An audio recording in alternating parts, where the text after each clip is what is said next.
Las bandas exteriores de la tormenta tropical Harvey han comenzado a llegar al área de Nueva Orleans y se espera que la noche de este lunes 28 causen inundaciones en las calles de esa ciudad, al cumplirse justo 12 años de que el huracán Katrina provocó extensos daños en el sur de Luisiana. El Servicio Nacional del Clima pronosticó fuertes lluvias que causarán inundaciones en áreas bajas como calles y autopistas. Pronostica que el área de Nueva Orleans podría registrar lluvias de entre 12 y 25 centímetros hasta por lo menos el próximo jueves 31.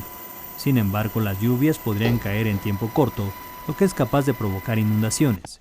Una advertencia de inundación está en efecto para el suroeste de Luisiana, mientras que las bandas exteriores de Harvey continúan ocasionalmente sobre el área metropolitana de Nueva Orleans.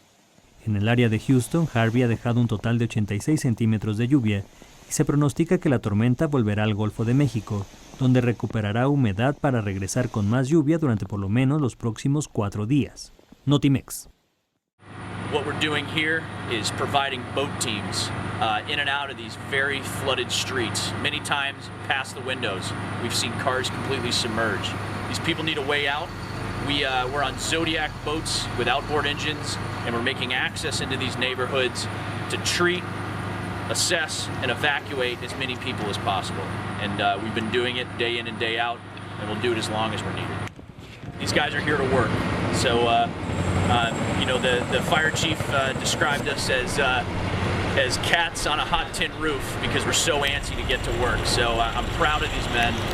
They train hard, they work hard, and I'm humbled to be a part of this experience. The priorities for the Texas National Guard have remained the same over approximately the last 48 hours as they continue to support civil authorities in the state of Texas. Life-saving and sustainment, specifically search and rescue, both ground and air rescue, remain at the top of the list. Property protection, as we support not only security but presence missions around the state of Texas and specifically in the city of Houston, and support of local, state, and federal law enforcement. And then as we continue down this, the Guardsmen also support shelter operations and route clearance operations in terms of starting towards the recovery phase once we start to get out of the response phase.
Tens of thousands of Texans are on the move tonight in search of safer ground.